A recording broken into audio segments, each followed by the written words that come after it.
Ayam betul. Sebelum pergi raya, kita ke rumah ibu. Orang panggil pula nak ada makan ni lah. Kalau bahasa sini mancuk aja dia. Kalau kita makan asam. Mana pak?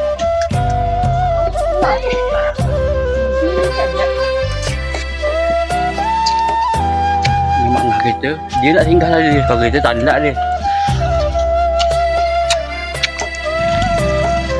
Setelah mancuk tadi, kita lanjut pula lagi berjalan ya. Kita nak pergi rumah Ibu Amy. Dia ada nak bos datang ke rumah. Dia semalam baru balik. Alah, mungkin kampung ni dekat dah 10 juga ni. Ayam boleh tegak. Panas dah. Mana kita belakang pakai payung dia. Ni kita bawa lah sepeda. Cuman sepeda kita itu aja. Teket dah kita naik ni.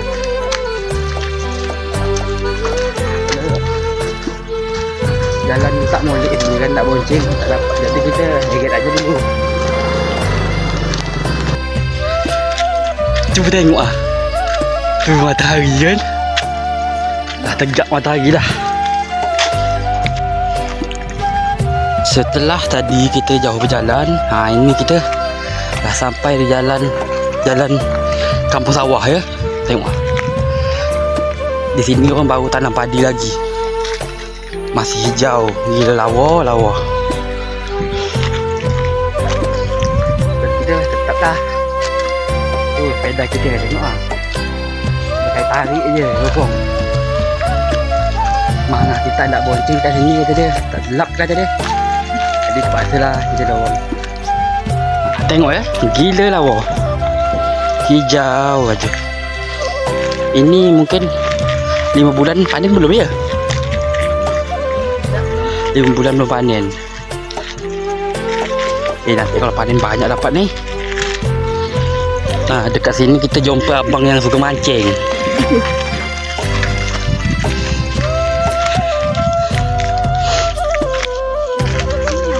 Cuba tengok ah. Dia lawa ya, buah-buah ni. Bersampul. Ini. Tak buah apa ni? Tak kenal kita. Ini pun ini entah pulut kah, entah beras tak tahu ni. Ini lawanya. Dan ini adalah rumah abahnya Bambi Amoy. Tahu kan Bambi Amoy kan? Mua Bambi Amoy.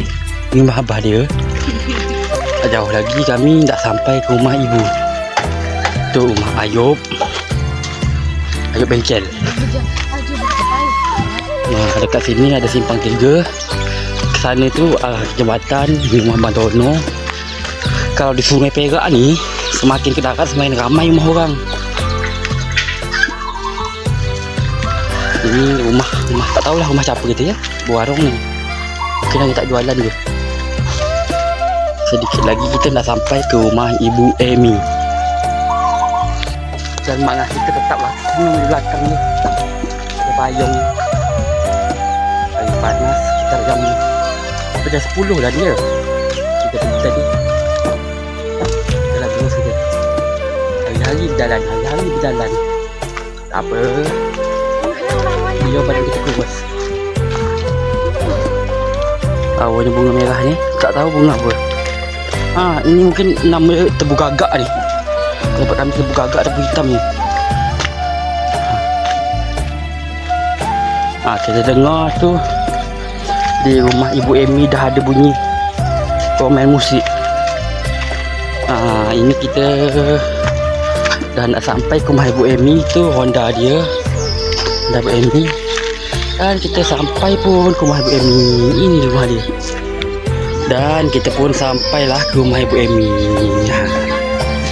Inilah rumah Ibu Amy, rumah ibu angkat kita ya.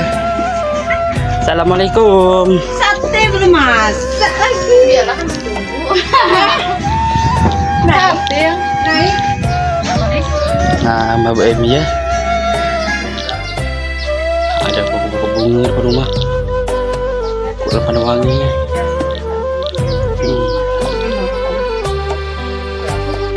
Wah. Itu namanya dodol. Oh, dodol apa nih, Bu? Dodol dulu. Galamai bahasa apanya galamai. Dodol galamai. Iya, bahasa itunya galamai. Ini nggak pakai apa? Nggak pakai Amerika. Tak apalah, Bu. Kayak anu kucing.